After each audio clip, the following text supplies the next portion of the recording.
For centuries, the Venetians had the best quality mirrors. The French king liked these mirrors a lot and he wanted to produce them. Factory suddenly gets paralyzed because its best craftsmen suddenly die. Imagine a craft so valuable that its masters were sentenced to death if they tried to leave their island home or reveal their secrets. Glass mirrors, commonplace today, once held a hidden power so profound that Venetian rulers executed anyone who threatened to expose their creation methods. What deadly truths lurked behind the gleaming surfaces that have fascinated and terrified generations across centuries and continents? Beneath the surface of these exquisite artifacts lies a story of secret technologies, unexplained scientific phenomena, and a vanished knowledge inherited from lost civilizations. The deadly mirror craft.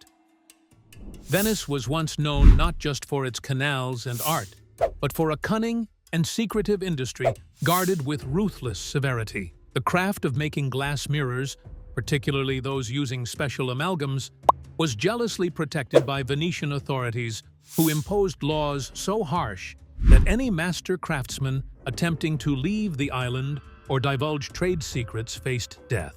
These laws were not empty threats.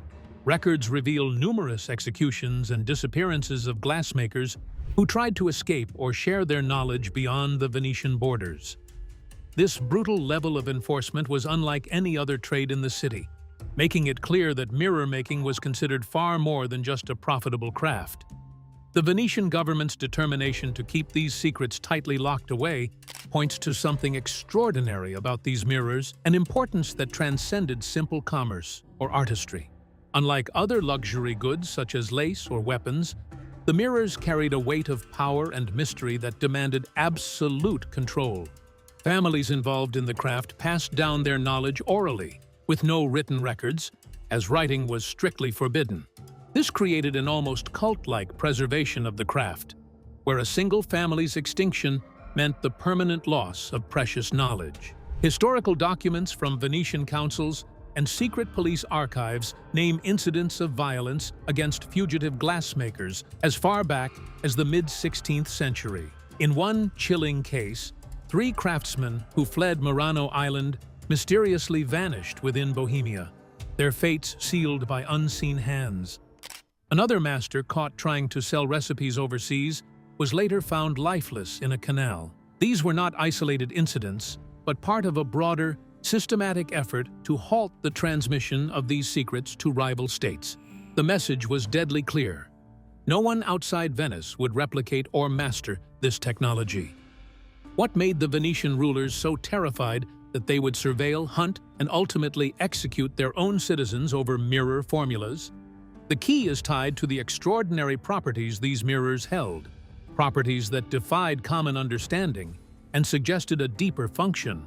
While at first glance this might look like an overprotective business tactic, the extreme violence indicates that something altogether more consequential was at stake, something that could threaten not only industry, but the very balance of power among nations. Trade routes during Venice's Golden Age became arteries for more than just goods. They carried knowledge and artifacts from lost Eastern civilizations. After Constantinople's fall, Venice became a repository of ancient wisdom, and it is believed that the glassmakers were custodians, rather than mere inventors of their craft. Their mirrors weren't simply beautiful objects, but possibly the final holdouts of a forgotten technological legacy, jealously guarded because of the power it implied. This suggests a delicate intertwining of commerce, science, and statecraft beneath the glittering surface of Venice's glass. The secrecy around mirror making was so intense that even within Venetian society, few knew the full extent of the craft's significance. Outsiders could only guess at the reasons behind the perilous punishments, but those involved understood their role as keepers of a forbidden science. The danger didn't just lie in the physical formulas, but in what the mirrors represented, a gateway to knowledge that could destabilize accepted realities or reveal hidden truths best left concealed. This made the mirrors themselves, and those who created them, targets not just for economic control, but for political and possibly spiritual suppression. The deadly craft of Venetian mirror making leaves us to peer deeper into the technology itself. where craftsmanship and mystery collide in ways that continue to baffle modern experts. Mirror-making technology mysteries. Beneath the shimmering glass of Renaissance mirrors lay craftsmanship so advanced that specialists today struggle to fully replicate it with modern tools. The creation process required blowing massive glass cylinders, cutting and flattening them on hot tables, and then polishing these surfaces by hand for months to achieve an almost perfect flatness. 11th century French artisans made flat glass by blowing a glass bubble and spinning it rapidly to cause the heated glass to flatten. Small rectangular pieces of flat glass could then be cut out. Imperfections as small as fractions of a millimeter could render a mirror useless. To grasp the labor involved, consider that a single mirror could be as large as 5 square meters, and every inch demanded painstaking precision, often achieved through pure human skill, without the benefit of vacuum chambers or laser measurement. The finishing process was equally enigmatic and hazardous. Artisans applied a reflective amalgam made of mercury, silver, and tin in precise proportions.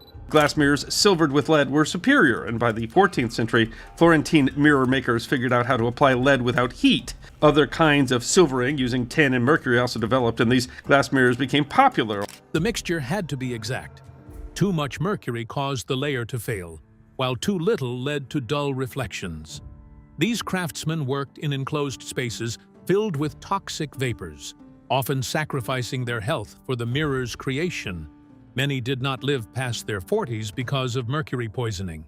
The meticulous precision of the amalgam application suggests knowledge not only of chemistry, but of environmental conditions, possibly including atmospheric or celestial factors influencing the alloy's final properties. What has puzzled scientists most is how these mirrors achieved a level of surface purity and optical quality that even today requires advanced engineering equipment.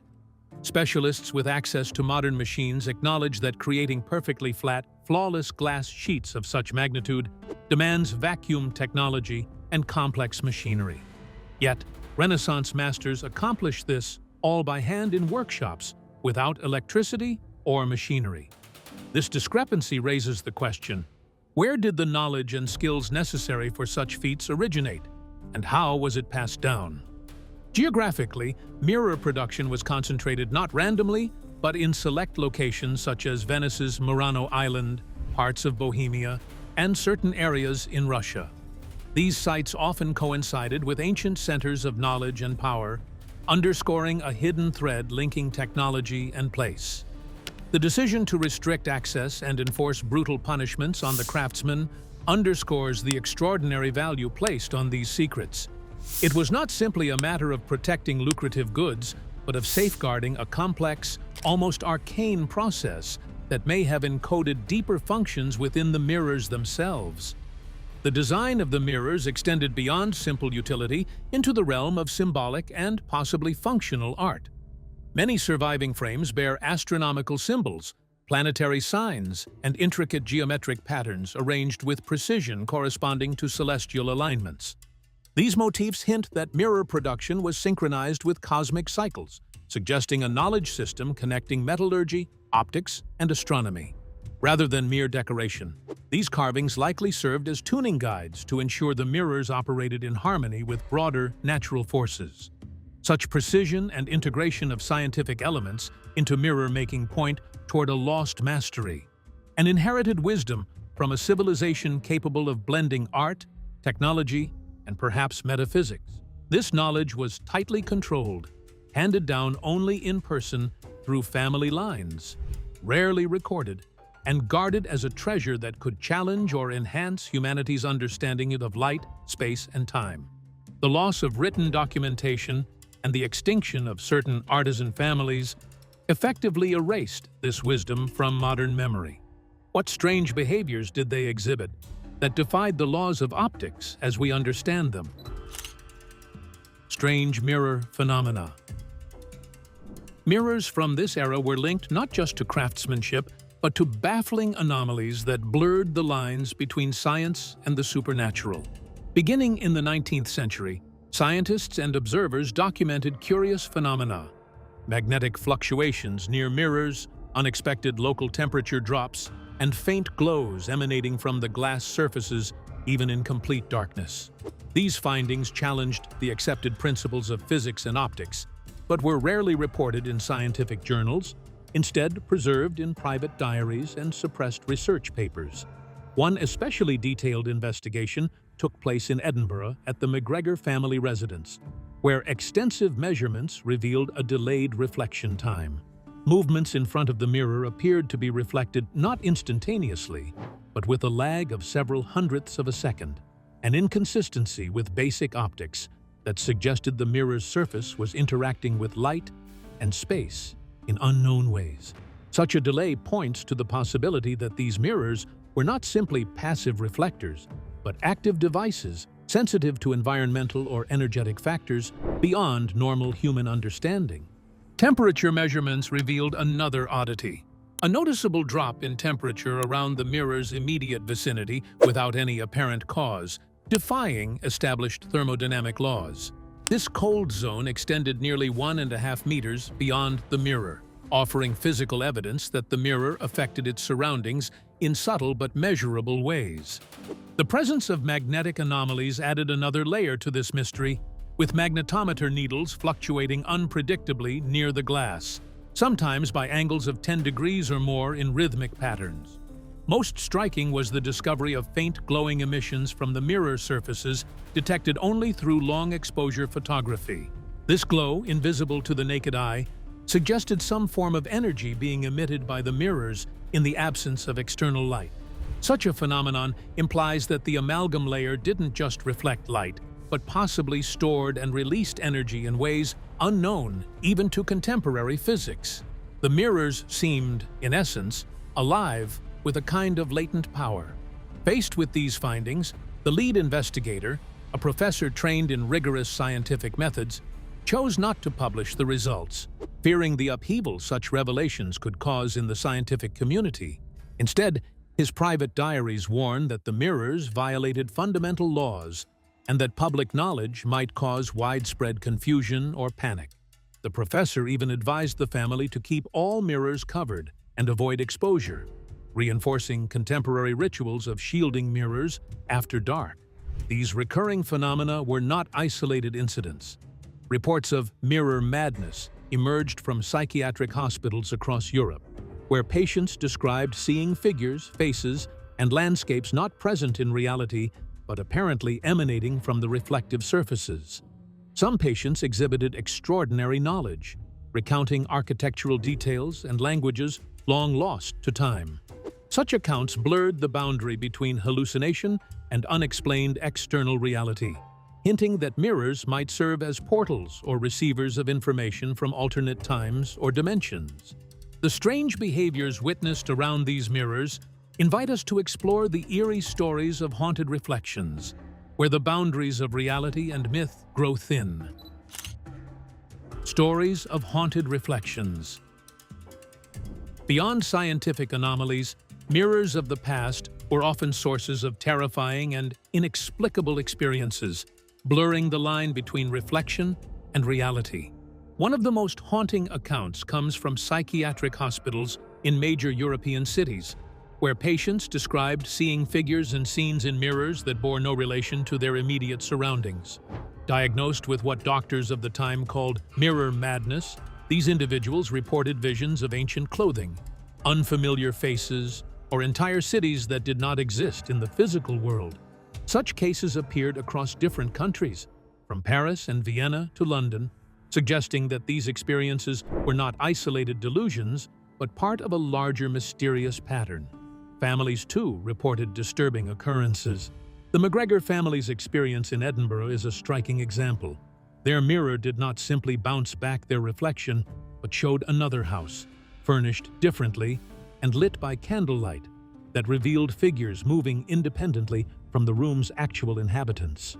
Their maid's hysteria upon seeing a woman in a white dress raise her hand through a corridor mirror added chilling proof that something in these reflections was beyond explanation.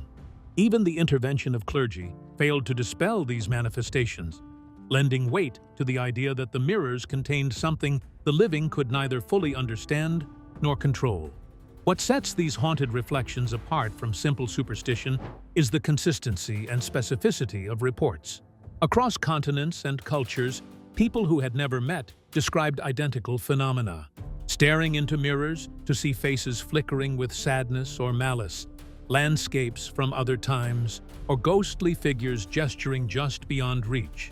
Beyond emotional reactions, some of these witnesses possessed precise knowledge. Architectural details of vanished buildings or dialects from ancient languages that could not have been imagined without real experience. This suggests that the mirrors acted as gateways to memories or realities outside normal perception. The psychological impact on these witnesses was profound, leading some to refuse to enter rooms with mirrors at night, and others developing long-lasting anxiety or madness. This mirror madness was a recognized condition in several medical histories, not dismissed as mere fantasy, but documented by trained professionals. The shared symptoms and accounts imply that old mirrors disturbed the human mind by connecting observers to fragmented memories or information from other times, or perhaps other dimensions. The reflections, it seems, reached deeper than mere physical surfaces. Some researchers have proposed that these experiences arose because the old mirrors preserved a form of temporal imprinting, capturing traces of past events within their amalgam layers. This theory aligns with descriptions of moving figures and changing scenes that responded to the viewer's presence, suggesting interaction rather than passive memory replay. Unlike photographs that freeze moments, these reflections appeared strangely alive and aware, hinting at a kind of consciousness embedded within the glass that modern science struggles to explain. As reflections revealed shadows of the past, some believed these were more than mere memories. They were messages, communication from beyond time itself. Mirrors as windows through time. Some of the most astonishing accounts hint that mirrors functioned not merely as portals for images, but as instruments of communication across temporal divides. The story of Thomas Welborn, a London antiques dealer in the late 19th century, exemplifies this extraordinary possibility.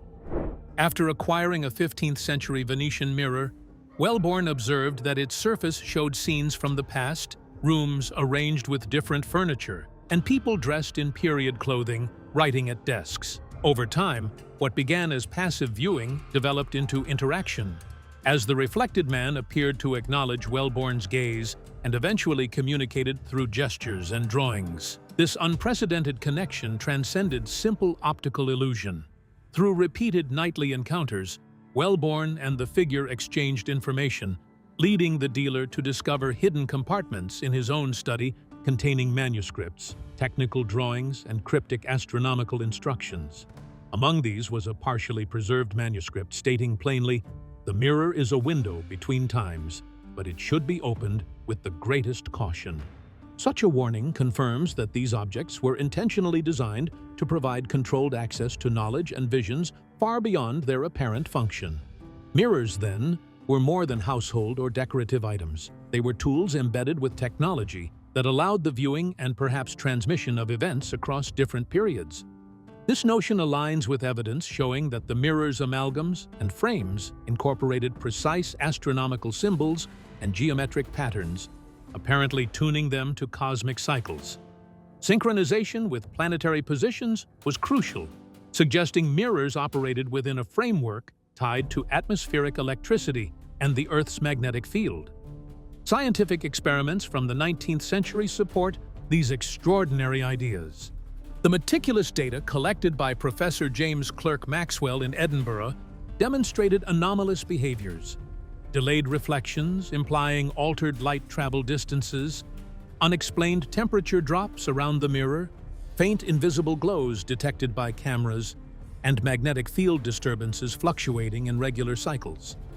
Despite such compelling evidence, these findings were suppressed, likely because accepting them demanded a radical revision of physics and human understanding of space and time. Rules governing the placement of mirrors further hint at their complex function. Prohibitions against positioning mirrors opposite entrances or facing one another may seem like superstition, but mirror the engineering principles of resonance and signal amplification. Just as radio antennas must be arranged to prevent interference or to enhance signal strength, mirrors could create channels or circuits through reflection, potentially opening portals or communication lines across spatial and temporal distances. These safety protocols underline a practical knowledge of the technology hidden beneath the mirror's surface. The mirror's ability to preserve and transmit impressions of the past echoes the idea that their amalgams functioned like early photographic plates or memory media, storing light and information beyond ordinary reflections. Under certain conditions, these stored impressions could become visible, revealing not static images, but moving figures aware of the observer, creating a form of contact rather than mere recording. This challenges conventional notions of time as linear and suggests a world layered with simultaneity and unseen flows of information. This powerful technology appears to have been part of a greater global system in which mirrors worked alongside cathedrals and fortresses to capture and transmit information. Cathedrals, with their soaring copper domes, gathered atmospheric electricity, while star-shaped fortresses distributed this energy over territory. Mirrors served as nodes or receivers within this planetary network, indirectly connected to celestial movements. Such a system hints at an advanced civilization that integrated architecture, astronomy, and optics into a coherent communication grid, long before modern electronics. The mirrors beckon still, inviting us to look deeper, to wonder what mysteries lie beyond their glass, and to respect the fragile boundary between what's seen and what must remain hidden. The Global Mirror Network. Imagine a network so vast and intricate that it spanned continents, connecting ancient fortresses, cathedrals, and mirror workshops in a planetary system of information and energy transfer. Mirrors were not isolated objects of vanity, but essential components within this complex web. Their placement followed precise rules, never opposite doors, never facing each other, to avoid unwanted channels opening. These guidelines mirror modern engineering principles, resembling the arrangement of radio antennas designed to control and amplify signals. This suggests mirrors functioned as receivers and transmitters, part of a carefully calibrated network tuned to cosmic cycles and terrestrial energies alike. Historic surviving mirrors support this idea with their richly carved frames bearing astronomical and geometric symbols. These embellishments, far beyond mere decoration, encoded instructions for alignment with celestial bodies, syncing mirror properties to planetary positions and the Earth's magnetic and electrical fields. Such synchronization was crucial to the system's operation, ensuring mirrors acted as harmonic nodes within a larger energetic grid. The use of amalgams with finely tuned proportions of silver, mercury, and other metals likely contributed to this delicate balancing act, acting as sensitive mediums for capturing and transmitting information. Mirrors shared this network with star-shaped fortresses and soaring cathedrals whose copper domes collected atmospheric electricity while distributing it across vast territories. This planetary circuitry was not about energy in the conventional sense, but about information, complex coded signals carried by light and magnetic fields. The memory, encoded in the mirror amalgam, allowed reflections to preserve impressions of light and data, much like an ancient optical hard drive. This system may have connected governments, scholars, and secret societies in a shared exchange of knowledge spanning geography and time. The innovation and precision of this network challenged traditional histories, revealing a civilization with an advanced understanding of physics and cosmologies lost to modern memory. Its technological sophistication suggests it was inherited rather than invented anew by Renaissance craftsmen. Venetian mirror makers, under strict secrecy and threat of death, were perhaps last custodians of this knowledge, perpetuating what was a fragment of a once global communication system. The network's existence would have granted immense strategic and cultural power, explaining the paranoia surrounding the protection of mirror secrets. Yet, by the 19th century, the system began to falter, coinciding with environmental shifts that weakened Earth's magnetic field and altered the atmosphere. These changes disrupted the fragile balances sustaining the network's function, leading mirrors to malfunction and instead project residual echoes from the past. The strange phenomena people witnessed, ghostly images, temporal distortions, and cognitive disturbances, reflect a failing technology desperate to maintain contact. The breakdown of this network brought fear and confusion, sparking rituals of covering mirrors to shield inhabitants from these destabilizing effects. The story thus turns toward decline and disappearance, as old secrets were lost beneath the march of progress. Decline and destruction of old mirrors. The 19th century saw mirror making transform dramatically, shifting from rare, meticulously crafted treasures to mass-produced household commodities. This transition marked the beginning of the disappearance of traditional technologies responsible for the extraordinary properties of old mirrors. Industrial methods introduced chemically silvered glass sheets made rapidly and cheaply, standardizing production but sacrificing the precision and arcane craftsmanship that had defined Venetian and other ancient mirrors. These new mirrors reflected only the present reality, devoid of the mysterious qualities that once linked them to hidden dimensions and information networks.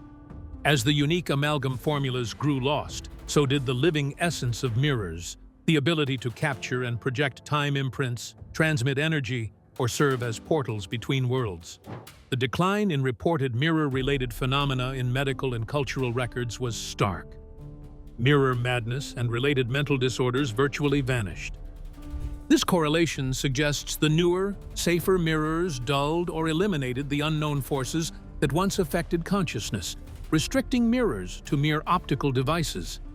The cultural rituals of covering mirrors also faded into obscurity or folklore, losing their profound protective purpose. The political upheavals and revolutions of the early 20th century further accelerated the deliberate destruction of old mirrors. They were smashed not just as symbols of bourgeois luxury or the old regime, but possibly as a covert effort to erase hazardous relics capable of revealing inconvenient truths about lost civilizations and forgotten knowledge. Thousands of these pieces were lost or shattered under the guise of social reform, leaving only a handful of surviving examples worldwide. Meanwhile, newly mass-produced mirrors remained untouched, signaling a selective purge driven by deeper motivations than economic or political factors alone. Historians note that the timing and locations of this destruction were no coincidence. Production centers and repositories of traditional mirrors often aligned with ancient sites of temples and fortifications. Around the same periods, wars and revolutions coincided with the disappearance of these technologies across Europe and Russia. It is plausible that these mirror crafts were casualties in a systematic erasure of an older technological order, one that conflicted with emerging industrial and political paradigms. The stories of ancient network nodes being deliberately dismantled fit into this pattern of controlled obliteration. This decline not only marked the loss of specific mirror-making techniques, but the severance of humanity's living connection to a knowledge system that integrated science, cosmology, and consciousness. The loss may represent one of history's great cultural and technological ruptures, when the door to multidimensional communication and ancient wisdom was quietly closed. Those who survived this shift kept memories alive only through ritual, fear, and fragmentary legends, often masked as superstition, but heavy with genuine caution. In the post-industrial world, mirrors became utilitarian objects, divorced from metaphysical influence, security concerns, or state control. The fairy tales and horror stories around mirrors echoed a deeper, once widespread awareness, now unread by most. A last whisper of what was sacrificed to modernization. Modern physics and technology, despite advancing optics and materials science, have yet to explain the full spectrum of ancient mirrors' reported effects, or recover the lost layering of meaning and function embedded within them. As we contemplate the fading of these old mirrors, the story beckons us to listen for the echoes that remain, the final warnings and the mysteries patiently waiting in darkness. Secrets best left covered. The ritual of covering mirrors at night once deeply widespread and rigorously observed by entire societies, remains one of the most enduring mysteries linked to these ancient objects. Far from a mere superstition or quaint custom, this practice was a deliberate act of protection, an attempt to shield people from forces or knowledge beyond normal human understanding. The heavy velvet drapes, brocades, and silks, applied with careful precision, were intended to block something hidden within the mirror's reflective surface, something that could disturb or overwhelm the viewer if left exposed. This collective caution hints at a profound respect for mirrors as more than simple household items. This protective instinct was not limited to the uneducated or fearful. It was widespread among the intellectual classes. Engineers, doctors, professors, and industrialists all participated in this ritual. Their adherence signifies that the danger tied to mirrors was real and recognized across social boundaries, transcending folklore to become a shared cultural practice. The coordination of mirror covering across vast geographical zones, including from the Americas to Russia, Scandinavia, and the Mediterranean, demonstrates just how ingrained this knowledge and fear was in human consciousness at the time. Behind this ritual lay the awareness that mirrors housed lost technologies and hidden knowledge, vestiges of an ancient science tied to atmospheric electricity, cosmic cycles, and temporal communication. Exposure risked not only psychological harm, but the possibility of inadvertently unleashing or perceiving information and energies that humanity was ill-equipped to handle. The decline of old mirrors and the rise of mass production, which yielded safe, inert reflective surfaces, can be seen as a conscious suppression and simplification of these potent artifacts. The destruction of antique mirrors during revolutions and wars throughout the early 20th century appears to have been a targeted campaign. These ruthless purges were not random acts of vandalism, but likely deliberate efforts to erase dangerous relics capable of exposing forgotten histories and technologies. Unlike other luxury goods, ancient mirrors were selectively destroyed, leaving newer mass-produced mirrors untouched, underscoring the unique threat the older mirrors posed. This eradication was part of a broader attempt to silence the past and control the narrative of history. Those who survived the era of active mirror networks tried to pass on warnings encoded in ritual and legend. Covering a mirror became a safeguard against the temptation to look where one should not look, a barrier against awakening memories best left forgotten. These rituals preserved a fragile memory of a world that once connected human experience to forces and knowledge now lost. As mirrors reflect our appearance, they've also come to reflect culture. Medieval historian Ian Mortimer argues in his 2016 book Millennium that the improvement in quality and availability of mirrors in the 15th century changed the way that humans saw themselves, reflecting a significant shift from the medieval world to the modern world. The repetition of such practices over centuries reveals an ancestral understanding of danger hidden beneath beauty. The impact of losing this technology and wisdom is profound. Modern mirrors, no matter how precise, are dead compared to their ancestors. They show only the present moment and no longer serve as instruments of memory, connection, or communication across time. This loss symbolizes a disconnect not just from a craft, but from a deeper relationship with the unknown aspects of reality. The fading of mirror rituals parallels the fading of our connection to a more mysterious and complex cosmos. Today, the tradition of covering mirrors is often dismissed as superstition or folklore, an archaic custom relegated to children's ghost stories or horror films. Yet for those who sense the weight behind these practices, the fear is primal and ancient, a reminder of limits humanity once respected. Throughout this journey, we have uncovered how mirrors in Renaissance Venice were far more than mere objects, bound up in deadly secrets, lost technologies, and forgotten global networks. Their story intertwines craftsmanship, science, mystery, and caution across centuries.